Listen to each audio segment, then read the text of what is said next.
Hi everyone, happy gorgeous Friday. I hope you're doing well.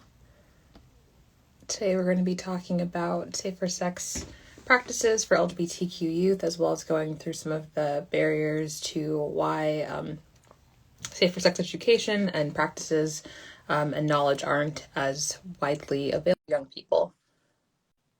Just going to get my colleagues in the room and we'll get started. Hey Corey, how are you? I'm good. How are you? I'm good. Happy Friday. How's your day going? It's going good. It's a beautiful day out, so I'm always happy about that. Yes, it is. Like it's one of the best weather we've seen in a while. Yeah. Getting Whitman-Walker in the room. Do you have plans for the weekend? I think I might be going to Philadelphia. Nice. Always love a good trip to Philly. Yeah, I think I'm going to Philly for an event there, and that's about which should be fun. Like a good time. Yeah.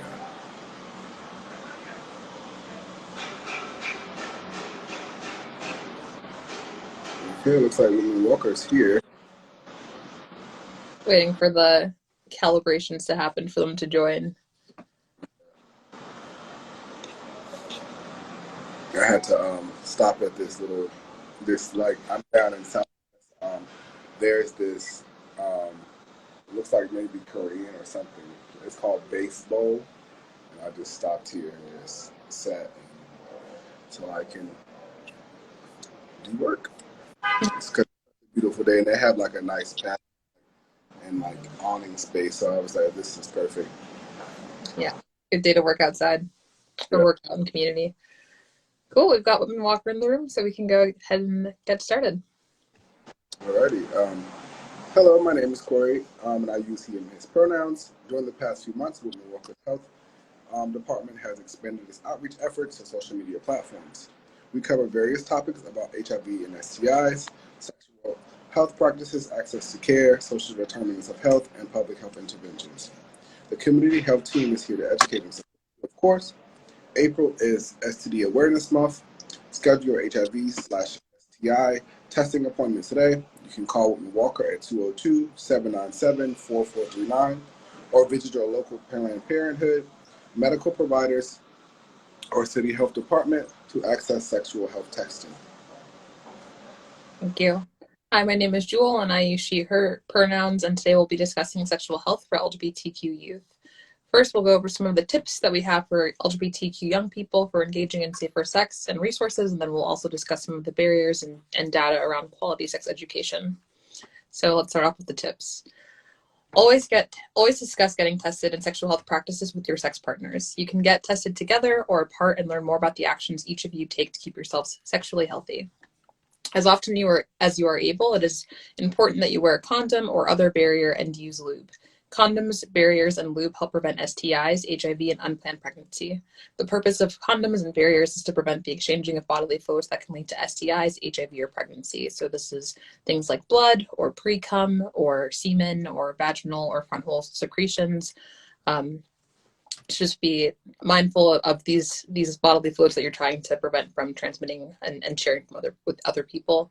Lube plays a really big role in that it helps prevent tears that STIs and HIV can more easily pass or be more easily transmitted through. So it's not just for dry vaginas or front holes or dry holes in general. It plays a part in HIV and STI prevention. When you go to a doctor's appointment, you can request time alone with your care provider and away from your parents to ask questions about sex and sexual health and just anything that you want to talk about your body that you might not feel as comfortable doing with your parent in the room. Be mindful that your provider may not be versed and educated in LGBTQ sexual health, so you may need to come prepared with questions and resources for them to educate themselves moving forward. But please note, this is not your responsibility as the patient in that space. It's not something that you have to do, but it can help increase your sexual health and healthcare experience moving forward if you do kind of open your provider's eyes to those knowledge points that could be a benefit to both of you. When you get tested, it's important to swab any area that you've had sex in. So if you engaged in oral sex and used your mouth and throat, be sure to swab your throat for STIs. If you engaged in anal or vaginal or front hole sex, be sure to test and swab those areas as well.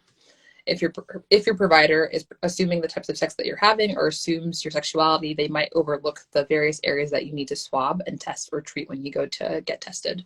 So just be mindful of that as well. Testing in all the holes that you've had sex in.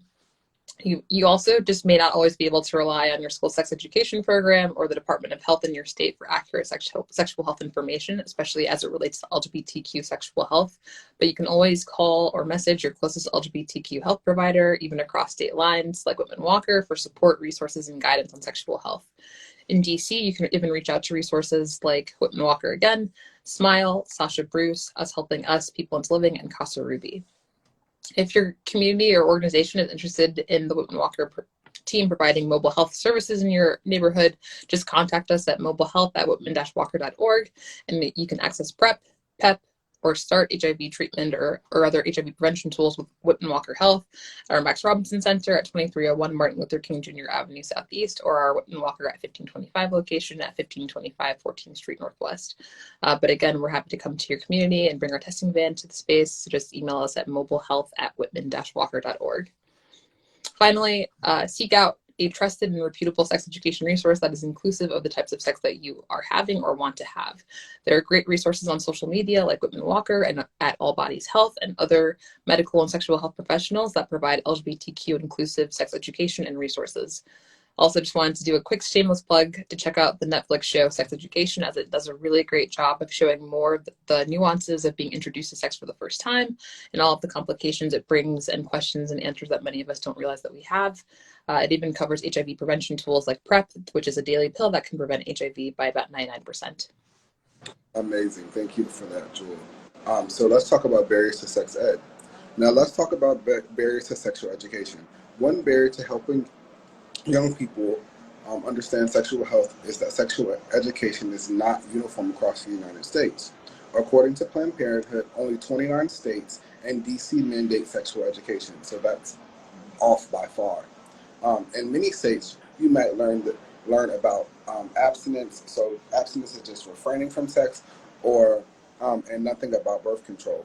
Or according to um, Gut Matcher Institute of Reproductive Health and Policy, 39 states and the District of Columbia mandate sex education or HIV education. Another barrier is that many states don't offer LGBTQ inclusive sex education. And as our younger generations more largely identify as LGBTQ and non-binary or gender expansive, we are doing a disservice to their health and well-being by not making LGBTQ inclusive sex ed the standard. LGBTQ inclusive sex ed is only required in California, Colorado, New Jersey, Oregon, Rhode Island, Washington State, and the District of Columbia.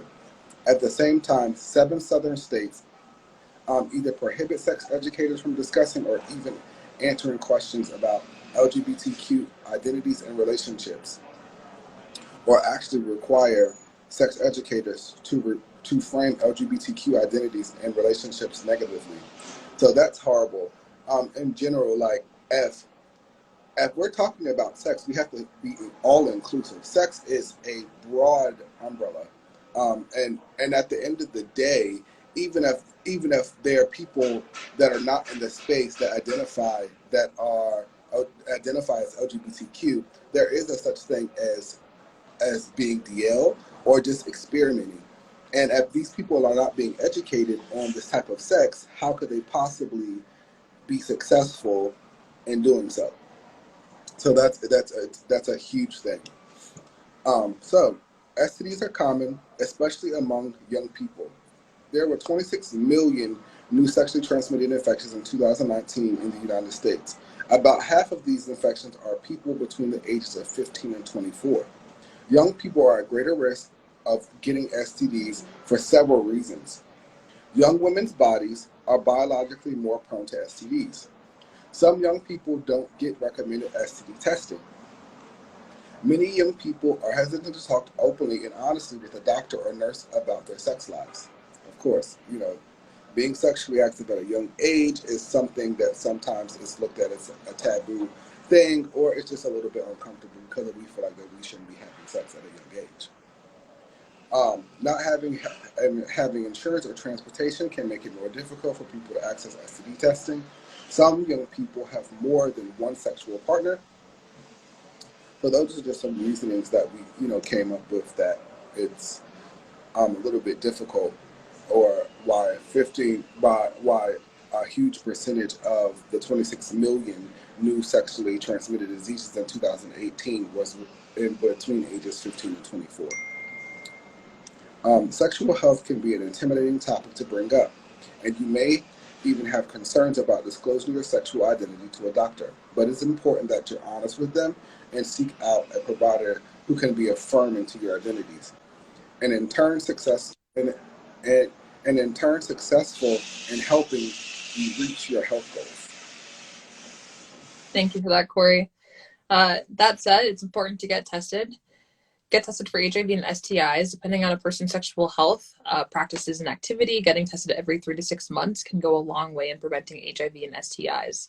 Untreated STIs make it easier to become positive after an exposure to HIV, so it's super important to just regularly get tested and know your status and what might be ailing your body that just your sight and smell couldn't kind of catch.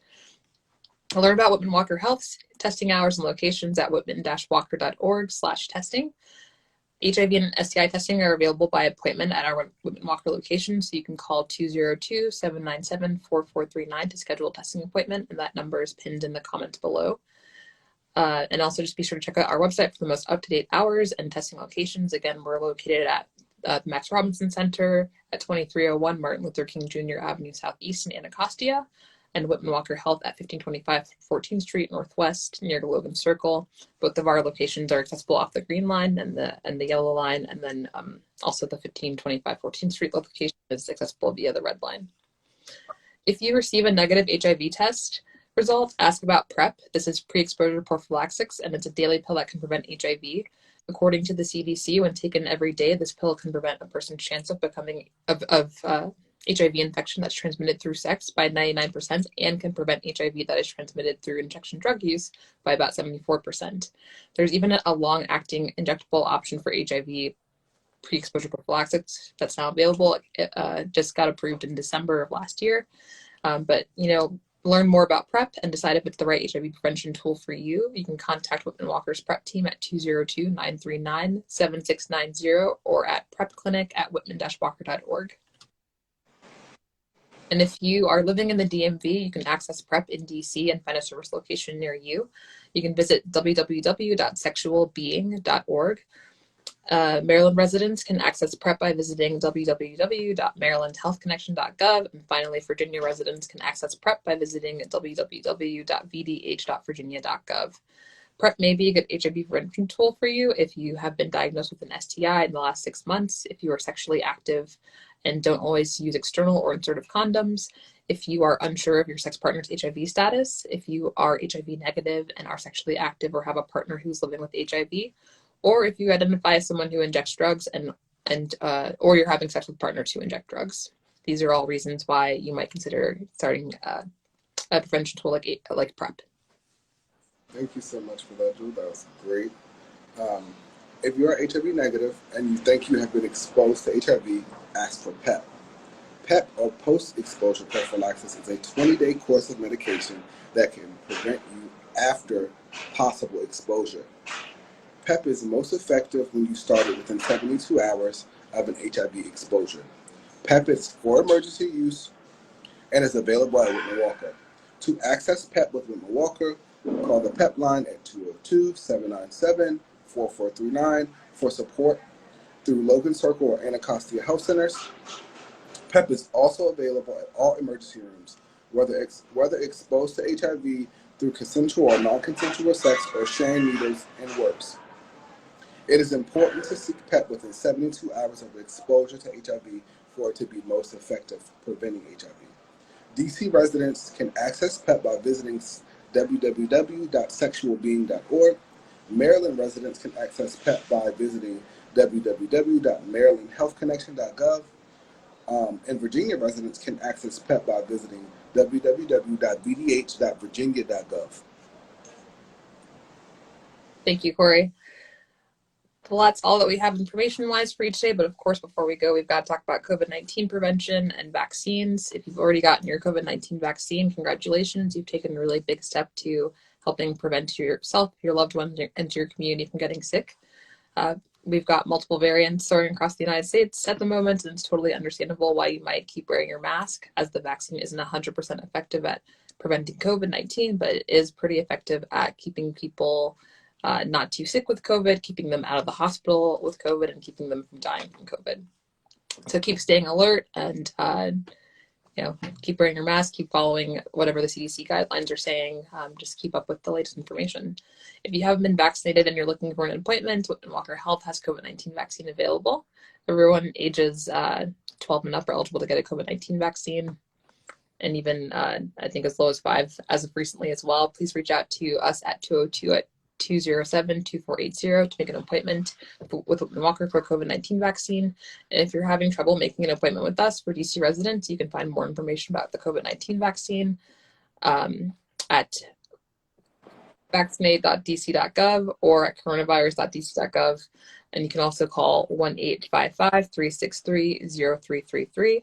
If you're a Maryland resident, you can visit covidlink.maryland.gov or call 1-855-634-6829. And if you're a Virginia resident, you can visit vaccinate.virginia.gov or call 1-877-829-4682. And if you haven't been vaccinated and you're not looking for an appointment, please continue to follow CDC guidelines for mask wearing, social distancing, quarantining, and the like. It's very important that you consider getting the vaccine and discuss COVID precautionary measures with those who are around you, but be mindful of masks and keep your distance, especially when you do not know if a person has been vaccinated or not. Remember to follow us on Instagram, Facebook, and Twitter at Whitman-Walker, and check our website at www.whitman-walker.org for the most up-to-date information on our services and for more COVID-19 resources and general Whitman-Walker services. You can call us at 202-797-4439. Again, that's 202-797-4439. And then follow some of our programs and Whitman-Walker family at RealTalkDC _ and at NoFilterDC. Thank you all so much for joining us, and we wish you a wonderful rest of your weekend. For everybody.